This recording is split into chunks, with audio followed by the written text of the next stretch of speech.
ओम शांति। आज हम सुनेंगे एक ऐसी सच्ची और पवित्र कहानी जिसने लाखों जीवनों को बदल दिया है। यह है ब्रह्मा कुमारी आश्रम की प्रेरक कथा। सन 1936 सिंध का शहर हैदराबाद, वहीं रहते थे एक अत्यंत सफल हीरे जवाहरात के व्यापारी दादा लेखराज। धन सम्मान परिवार, सब कुछ था उनके पास। पर एक प्रश्न उनके मन में बार बार उठता था, मैं कौन हूं? जीवन का असली उद्देश्य क्या है? एक दिन ध्यान में बैठे दादा लेखराज को एक अद्भुत अनुभव हुआ, जैसे उनके भीतर किसी ने प्रकाश का सागर भर दिया हो।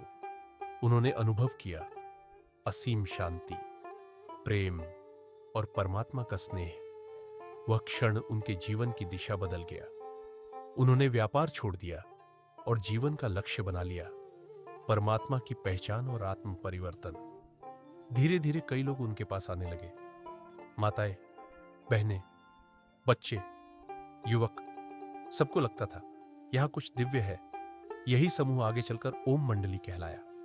यहां हर दिन होता था आत्मिक अध्ययन, ध्यान की साधना और सत्य ज्ञान का अनुभव। पर समाज को यह परिवर्तन स्वीकार नहीं था। विरोध हुआ, आलोचना हुई। पर इन माताओं और बहनों ने कहा, हम सत्य के मार्ग पर हैं, पीछे नहीं हटेंगे। विरोध बढ़ता गया, दरवाजे बंद हुए, पर इन आत्माओं का विश्वास अटल रहा। उन्होंने कहा, जब परमात्मा शिव हमारे साथ है तो कोई भय नहीं। धीरे धीरे समाज ने उनके जीवन की पवित्रता देखी। उनकी वाणी में मधुरता थी, कर्मों में प्रेम था और चेहरे पर ईश्वरीय शांति झलकती थी। और तभी से शुरू हुआ परिवर्तन का युग। सन 1950 भारत विभाजन के बाद यह संस्था माउंट आबू, राजस्थान आ गई। वहीं से आरंभ हुआ एक नए युग का निर्माण। संस्थान का नाम रखा गया ब्रह्मा कुमारी ईश्वरीय विश्वविद्यालय। यहां किसी धर्म या पंथ की बात नहीं होती। यहां सिखाया जाता है केवल आत्मा और परमात्मा का सच्चा संबंध। हम शरीर नहीं, आत्मा है। परमात्मा शिव जो निराकार है, वही हमें सच्चा ज्ञान सिखाते हैं।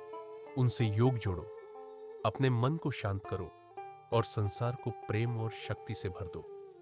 ब्रह्मा कुमारी कहती है, पहले स्वयं को बदलो, फिर संसार अपने आप बदल जाएगा। आज यह संस्था 170 से अधिक देशों में फैल चुकी है। हजारों केंद्रों पर माताएं और भाई ने स्वार्थ सेवा में लगे हैं। माउंट आबू का शांति वन और पांडव भवन आज विश्व शांति के प्रतीक है। यहां हर कोई कहता है, मैं आत्मा हूं, यह संसार मेरा परिवार है। ओम शांति। यही संदेश देता है ब्रह्मा कुमारी आश्रम। जब मन पवित्र होगा, विचार शुभ होंगे, तब यह धरती स्वर्ग बन जाएगी। आइए हम भी इस ईश्वरीय कार्य में जुड़े, शांति, प्रेम और करुणा के दीपक बने। ओम शांति। अगर इस वीडियो से आपको कुछ नया सीखने को मिला हो तो इसे दूसरों तक जरूर पहुंचाइए और चैनल को सब्सक्राइब करना ना भूलें।